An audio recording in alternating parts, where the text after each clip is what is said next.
Hello Gemini, Gemini Rising, and Gemini Moon people. This is your weekly astrological and card horoscope for the week of June 5th, 2017. And a quick reminder for all you Gemini people, if you're ever wondering why do astrologers always talk about the rising sign, the ascendant, and why you should check it out, I have a special video on the main channel page explaining all of that and answering all those frequently asked questions I always get. So, and also if you want to get a session with me, go to my website, integrativemysticism.com. I've actually put in some extra services to help people who want to do quick readings and things like that. I actually put in a call-in, 15-minute reading for people who want to do the quick check-in kind of stuff. I don't know why I haven't thought about doing that for years, but I finally did it. And people were asking me to do it, and I was like, I finally did it, so it's there. So what's going on with your astrology this week? Well, this week we've got a lot of really helpful angles going on, and the first such instance happens overnight, Monday, Tuesday. We've got Mercury, planet of communications, your ruling sign, in Taurus in your 12th house of your past, your privacy, and your hidden zone, forming a charming sextile to Chiron, currently in your career sector. And usually when we have Mercury and Chiron get together, from these angles, an unexpected call or message or maybe even some kind of link or some kind of lead from a former colleague or a former peer, if you're going back that far, actually gives you an opportunity to either promote yourself or to get into a desired role at your current job or within the industry you're in. In fact, an unexpected lead may be coming to those of you who aren't even looking for new work, but this person is going out of their way to try and bring you into, let's just say, a more prosperous fold when it comes to your work life and, again, your upward mobility in your career. So this can be an interesting turn of events going on at the beginning of the week. At the end of the week, we've got Venus, planet of harmony, popularity, pleasure, and all those kinds of good things in your 12th house, forming a sextile to Mars, currently moving through your second house of earned income.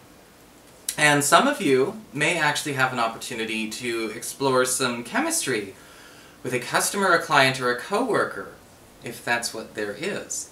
Because with Venus in the 12th house, we tend to see and find opportunities to explore opportunities with crushes, or secret admirers, things along those lines. You may find out that you have one, or that you may have availability to explore that with somebody that you secretly admire. This could be, again, a customer, a regular client, or even, again, somebody that you work with. Or somebody, maybe you're not meeting them on your job, you're their client, or you're their customer. Either way, it could be a very interesting little opportunity to, explore some mutual chemistry there, because that tension will be there. So what's going on with your cards this week? Well, for your spiritual advice, we've got the card of the Blood Month. This week's a very important week. I gotta say, with the Blood Month card, usually this talks about a need to pay attention to where this is a time where you have to kind of put up a lot of offerings or a lot, put money down or put efforts down. You have to prove a lot this week. And the reason we prove a lot with the Blood Month card, it's not meant to be a chore, it's meant to be, pacts and promises and commitments that are made with this kind of card are going to be kept. Okay, and this card can talk about a need to pay attention to where the decisions we make, even if they're idle decisions, idle promises, idle threats, are going to be not only taken very seriously, but if we want to be taken seriously, we have to be more demonstrative, alright, when it comes to taking those things seriously, making that point and making it sink in at home. Sometimes with this card, it's important to understand that people have a tendency to not demand proof, but require proof to fully comprehend the seriousness of our request or our statements. So do not go into this week assuming people should just get it. Now, interestingly enough, this card can make us actually very popular and actually even, give us some acclaim and maybe even praise for being that serious, or, it might even seem like a touch dramatic, but people may actually want that from everybody, and you're the only one actually, putting to show proof. And this is the week where we have to make sure that we do that, because you're going to notice that people are, again, more compliant with people who are bringing hard evidence and hard proof and not straying from their decisions, as opposed to people who are just venting and dialoguing ad nauseum. For your Earth sector, when it comes to your work and finances, we have the Queen of Wands reversed. While the astrology is gorgeous on the work front, it seems, the Queen of Wands reversed is more of a warning, okay? And it's not necessarily a bad thing for, it doesn't have to be the end of the world. It doesn't have to be a bad deal. In fact, the Queen of Wands reversed can talk a lot about that Blood Month card, though. You may actually need to take the energy of that card that we just looked at and think about demanding proof from people, because the Queen of Wands reversed can often indicate somebody who does not know how to give proof, does not know how to substantiate evidence, and somebody who's making a lot of demands of you, whether it's a boss, a client, a coworker, most likely a fire sign, an Aries, Leo, or a Sagittarius, and they could actually be just somebody trying to get your goat. And we don't want to necessarily go along with what she's trying to say.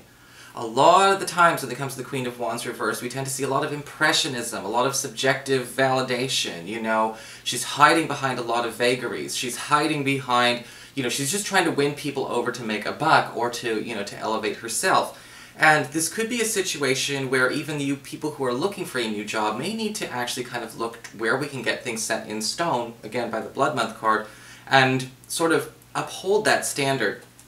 So again, we don't get taken for a ride by somebody who's making a lot of promises they won't keep.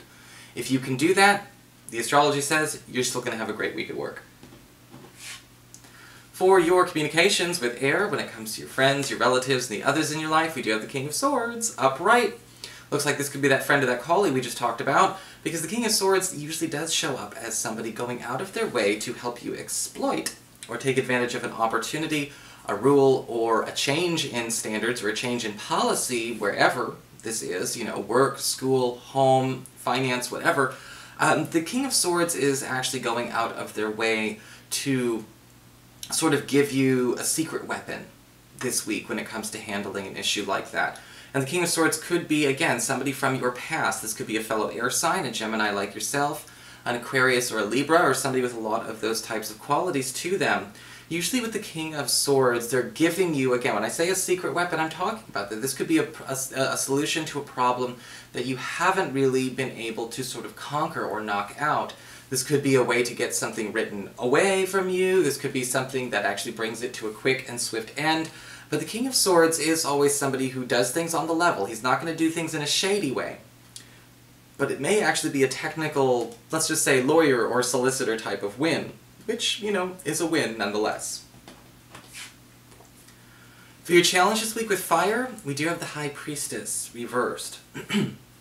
This week might be a tough week for some Gemini people out there because it's going to feel like you can't necessarily trust your gut, okay?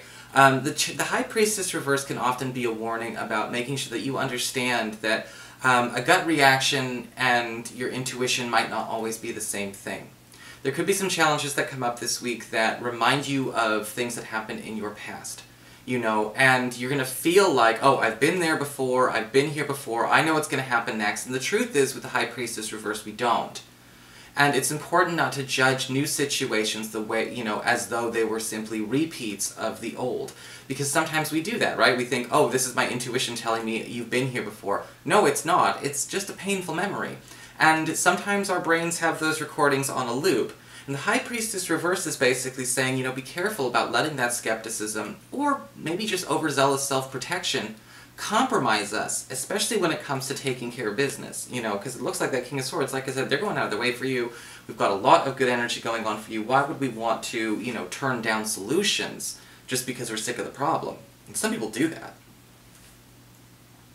For your emotions with water and your romantic life, we have the Lover's card upright. And yes, it is what you think. Because Lovers does usually talk about the finding of a win-win and committing to a win-win when it comes to a love relationship, when it's in a love situation. And I'm looking at the card here, and I'm feeling like a lot of you single Gemini people may find yourself paired up with somebody this week. You're almost committed to them, even though we're not necessarily in a committed relationship. Sometimes we are committed to people because we're put on the same team, we're set up in the same time and place, we're set up in the same group activities, we're kind of pushed together. That's what I'm kind of feeling from this card. The Lover's card upright can also be love coming to you with the help of another couple. That's not textbook, that's just something that just kind of came through. And so pay attention to where that opportunity may arise. If another couple wants to actually set you up, let that happen.